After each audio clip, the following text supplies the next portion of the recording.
성도 여러분 반갑습니다. 오늘은 예배의 삶 두 번째 시간 시작해 보도록 하겠습니다. 지난주에 배웠던 예배의 요소들 그리고 규정하고 있는 요소들 그렇게 세 가지를 말씀을 드렸는데요. 첫 번째는 로마 교회의 자의적인 요소였죠. 성경이 말하지 않아도 더할 수 있고 또 말한 것도 뺄 수 있고 교회가 알아서 할 수 있다, 자유롭다 라고 얘기하는 것이 가톨릭의 입장이었고요. 또 루터파 교회는 어떻습니까? 성경이 하지 말라고만 한 거 아니면 뭐든지 더 할 수 있다 라고 주장하는 것이 루터파 교회의 주장이었습니다. 그런데 우리 개혁파 교회의 규정적 원리는 무엇이었습니까? 성경에서 하라고 한 것만 하고 하지 말라고 한 것은 하지 않고 성경에 따라서 해야 된다는 칼빈의 주장 그리고 규정적 원리에 따라서 예배 요소를 포함을 시키고 있는데요. 그 말씀에 근거를 하고 있다라고 했으니까 먼저 말씀을 한번 보도록 하죠. 사도행전 2장 42절 말씀을 보면 사도의 가르침을 받는다 말씀 선포의 내용이고 서로 교제한다 성도의 교제고 떡을 떼며 성찬을 이야기합니다. 오로지 기도하기를 힘쓰니라. 기도가 나오죠. 가장 중요한 요소들 말씀 선포와 성도의 교제와 성찬과 기도가 예배 요소에 포함되어 있는 것을 볼 수가 있습니다. 이 말씀뿐만 아니라 모든 예배 요소들이 성경적인 근거를 가지고 있습니다. 옆에 표를 보시면은 성경적인 근거들을 찾아 놓았는데 이 장면을 스톱시켜 놓고 성경을 다 찾아보시면 굉장히 유익하겠지만 시간 관계상 일단은 요소들만 한번 보도록 하겠습니다. 공적인 신앙 고백, 찬송, 공적인 기도, 성경 낭독, 설교, 세례, 성찬을 위한 기도, 성찬, 공적인 맹세, 헌금, 강복 선언 이렇게 되어 있습니다. 공적인 것을 굉장히 많이 강조하고 있는 것을 볼 수가 있죠. 예배의 요소들, 예배의 순서들에 이런 것들이 있는데 다 성경적인 근거가 있다라는 것입니다. 그러면 중요한 요소는 무엇인가? 무엇이 중요한 요소가 될까요? 예배라고 하는 것은 사실은 언어와 행위로 이루어져 있습니다. 그런데 그 언어와 행위의 중심이 무엇이냐? 바로 말씀과 성례입니다. 하나님께서 그 백성들을 향하여서 은혜를 주시는 방편, 공식적인 방편이기 때문에 이것은 절대로 빠질 수가 없게 되는 것이죠. 자, 그러면 말씀과 성례 중에 먼저 말씀 중심의 예배에 대해서 살펴보도록 합시다. 오직 성경이라는 원리가 예배에도 고스란히 녹아져 있습니다. 예배 순서의 많은 부분이 사실상 말씀의 순서다 그렇게 보시면 되겠습니다.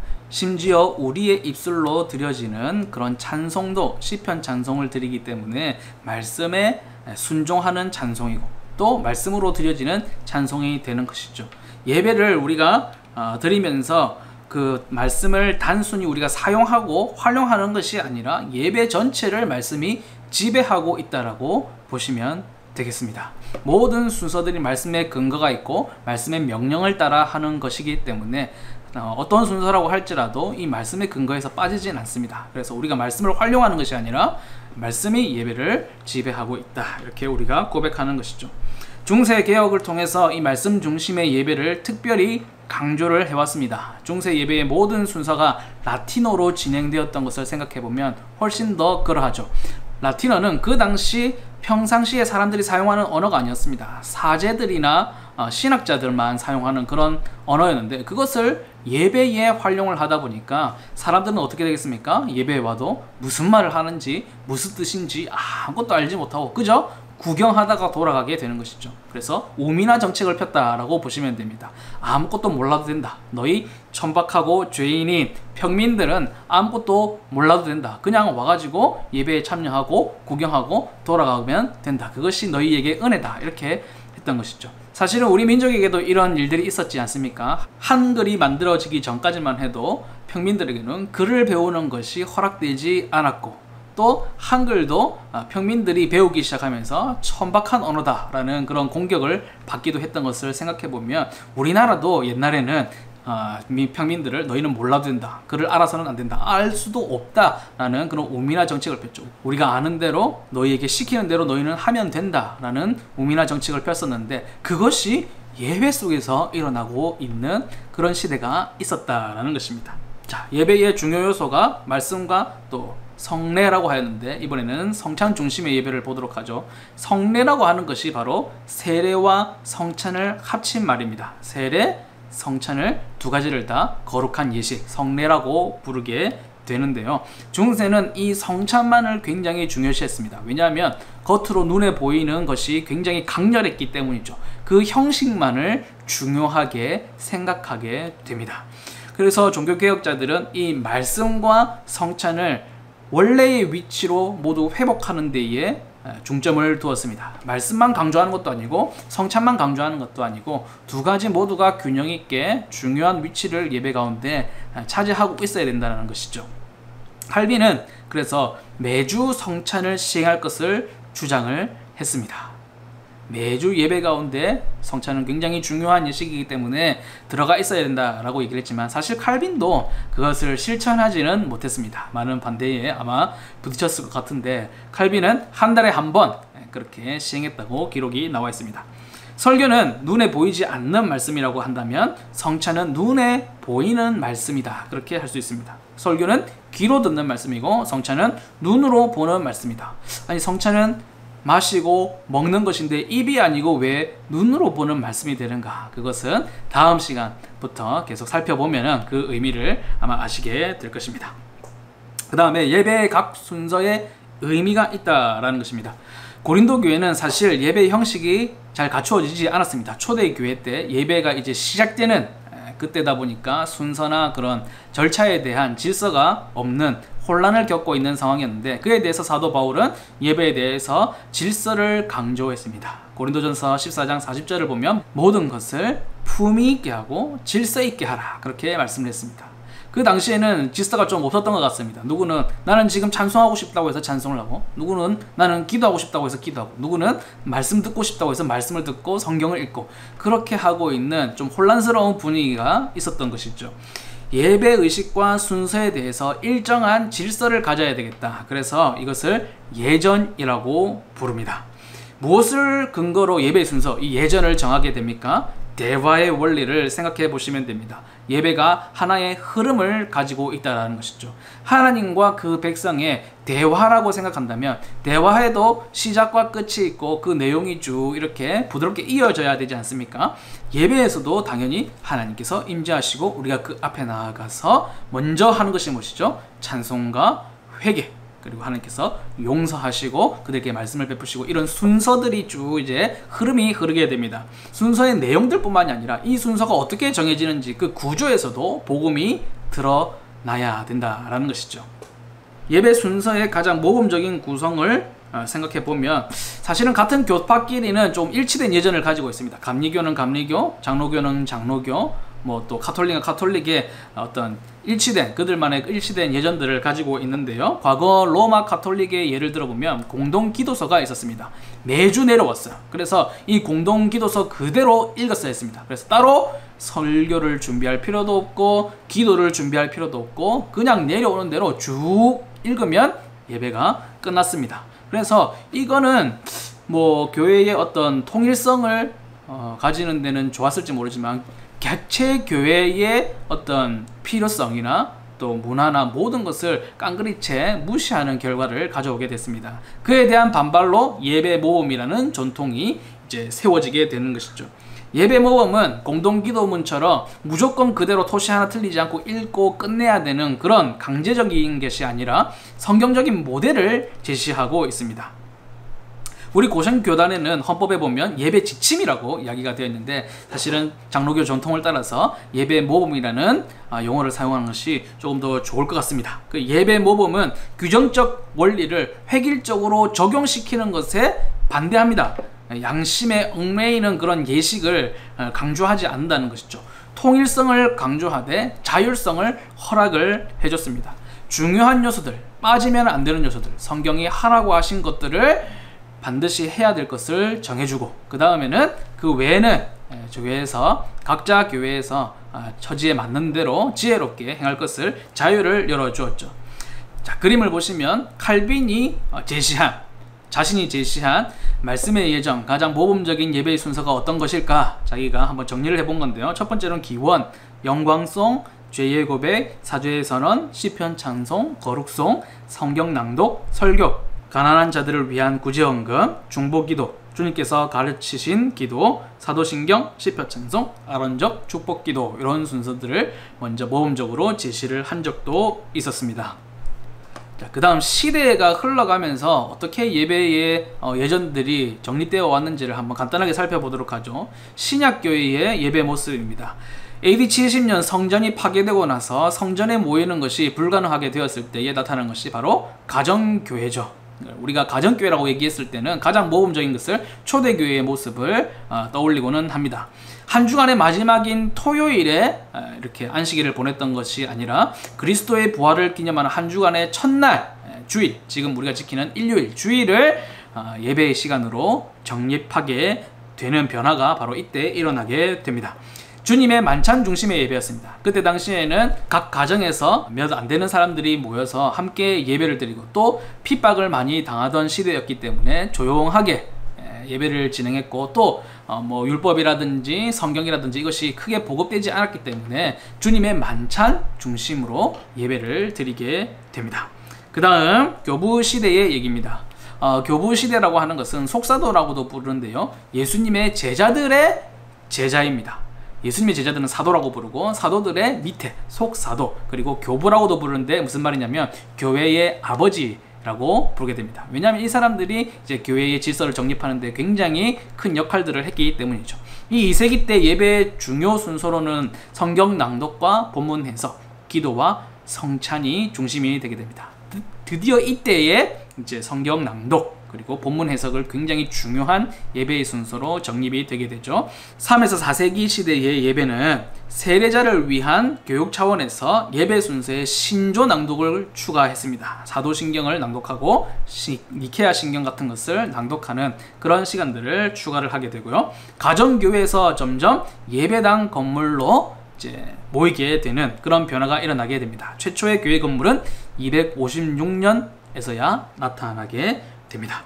그 다음 넘어가서 중세 시대의 예배로 넘어가면 이때부터 예배가 점점 더 타락의 길을 걸어가게 됩니다. 성찬의 의미를 오해하여서 이것을 일종의 제사로 해석을 하게 된 것이죠. 수직적인 교황 제도를 이렇게 정착을 시키게 됩니다. 그래서 교회는 정치뿐만 아니라 모든 예배의 순서 가운데서도 성직자 중심으로 진행이 되게 됩니다.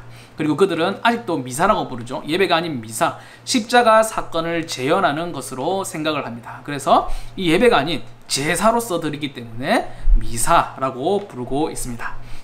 정말 중요한 내용일 수 있는 성경 낭독과 이 성경을 해석하는, 설교하는 그 시간에 성자들의 일화, 자신들이 존경하는 옛 사람들의 그런 일화들, 전설들, 그런 이야기들로 채우게 됩니다. 굉장히 안타까운 일이죠. 현대 교회에서도 설교 시간에 말씀을 얘기하지 않고 뭐 옛날에 어떤 대단한 사람이 있었는데 그 사람이 굉장히 경건했고 이런 일들을 했고 이런 것들을 얘기하면서 우리도 본받읍시다, 이런 설교를 하는 것은 사실 중세 시대의 예배로 돌아가는 그런 실수를 범하는 것입니다. 말씀의 시간에는 말씀이 선포되어야 된다라는 것이죠.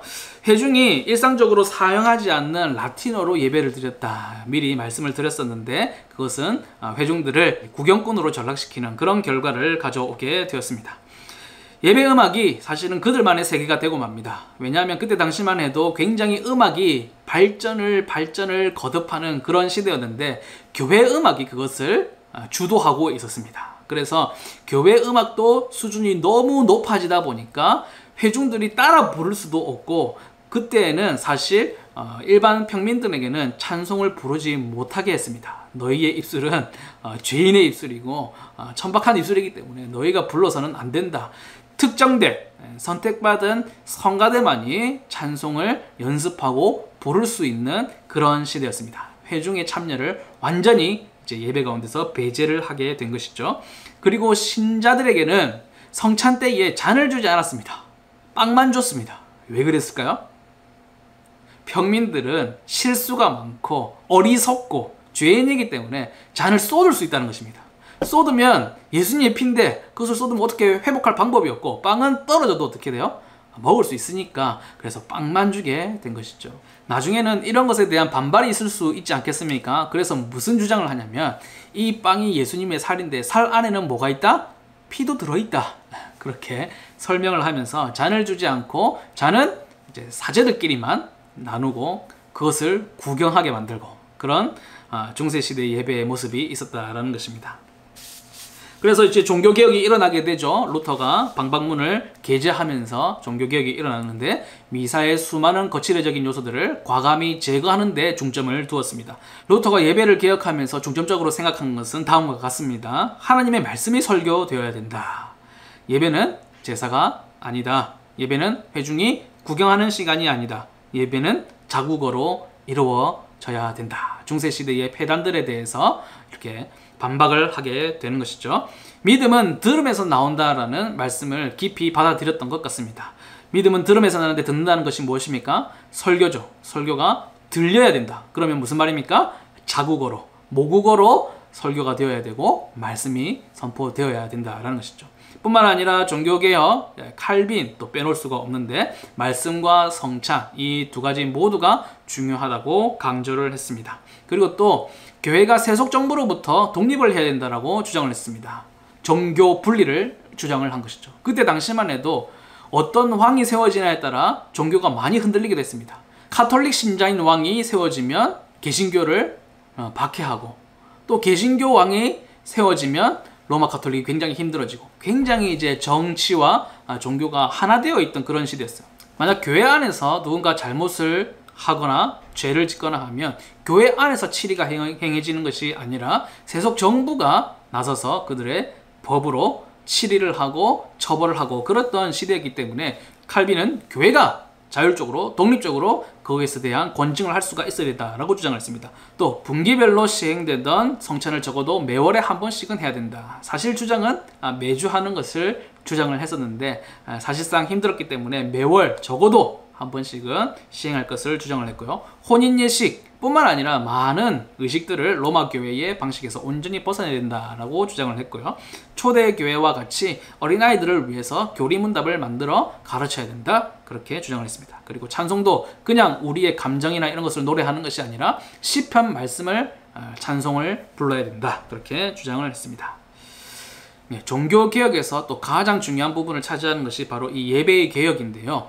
예배의 개혁을 하면서 그들이 중점적으로 생각했던 것들이 무엇인지를 정리를 한번 해보도록 하겠습니다. 예배의 공적 개념을 확립해야 된다고 주장을 했습니다. 교회에 속한 전체 회중이 함께 드리는 예배를 강조를 하게 된 것이죠. 회중을 구경꾼으로 만드는 것이 아니라 함께 동참해야 된다. 그래서 두 번째 회중 참여의 회복이죠. 성가대를 폐지하고 회중 찬송을 도입했습니다. 함께 부를 수 있는 그때 당시만 해도 평민이 찬송을 부른다는 것을 상상도 못하던 시대에 모든 사람이 함께 찬송을 불러야 된다는 그런 주장을 하게 되고요. 그래서 성가대 폐지를 주장했습니다. 아니 어떻게 그런 일이 있었을 수가 있지? 라고 생각할 수 있지만 그때 당시만 해도 성가대라고 하는 것은 카톨릭의 굉장히 상징적인 것이었습니다. 그래서 카톨릭의 문화와 그런 예전들을 온전히 반박하기 위해서는 성가대를 먼저 없애는 것이 가장 강경한 정책이었던 것이죠. 그래서 이런 것들을 주장했습니다. 그리고 또한 예배를 간소화시켜야 된다. 복잡하고 너무 거칠이가 많은 이런 예전들을 다 폐지하고 순수한 예배로 돌아가자. 그리고 말씀이 회복되어야 된다. 성경 낭독, 설교의 순서를 굉장히 중요하게 여겼죠. 딴 이야기, 뭐 어떤 옛날 성자들의 얘기 이런 건 얘기가 아니라 하나님의 말씀을 읽고 또 그것이 설교되어야 된다. 성찬을 또 회복하기를 원했습니다. 화채설을 부인했어요. 가톨릭이 주장하는 것이 무엇입니까? 성찬을 하는 순간 이 잔에 있는 포도주는 뭐가 돼요? 실제로 예수님의 피가 되고 또 이 떡은 실제로 예수님의 살이 된다. 그래서 이 살 안에 피가 있으니까 너희들은 잔을 안 받아도 된다. 이런 식의 주장들이 가능했던 것인데 그 화채설을 부인했습니다. 그리고 잔을 회중들에게도 함께 참여할 수 있도록 돌렸던 것이죠. 말씀과 성찬의 조화를 주장했습니다. 은혜의 방편으로서 이 말씀과 성찬은 두 기둥과 같다라는 것을 그때 확립을 하게 됩니다. 그리고 그냥 별 의미도 없는 한 단어를 계속 반복하는 얘기나 사람의 감정을 노래하는 것이나 그런 찬송이 아니라 시편 말씀을 가지고 찬송해야 된다는 그런 주장들을 했고요. 예배에서 일상어를 사용해야 한다. 독일 사람이면 독일말로 해야 되고 한국 사람이면 한국말로 예배를 드려야 모두가 참여하는 함께하는 예배가 될 수 있었겠죠. 그래서 이 종교개혁의 가장 중요한 모토가 무엇이냐? 딱 두 가지죠. 첫 번째는 말씀과 성찬을 중요하게 여기고 그것을 중심으로 하는 예배. 두 번째는 회중이 함께 공예배로서 드려지는 예배를 중요하게 생각했다라는 것입니다. 예배의 삶 두 번째 시간 여기까지입니다. 아마 어려운 부분들이 많이 있을 겁니다. 책을 구매하시면 가장 좋고 또 영상을 한 번만 보시는 것이 아니라 두 번, 세 번 이렇게 복습을 해보시면 또 습득하는 데에 굉장히 유익하지 않으실까 생각이 되고요. 과제물을 또 해보시면 또 정리가 되니까 아마 큰 도움이 되실 거라고 생각합니다. 다음 시간에 다시 뵙도록 하겠습니다. 감사합니다.